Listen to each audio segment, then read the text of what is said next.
7'9" wide load. These are metal, these are galvanized steel pieces.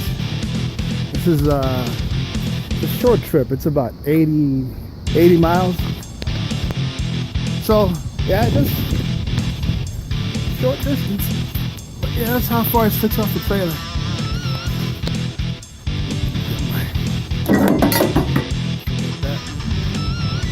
Yeah, once again, flags on the back, flags on the outermost pieces of the freight that's being hauled. Again, you can see it sticks about the same evenly on both sides.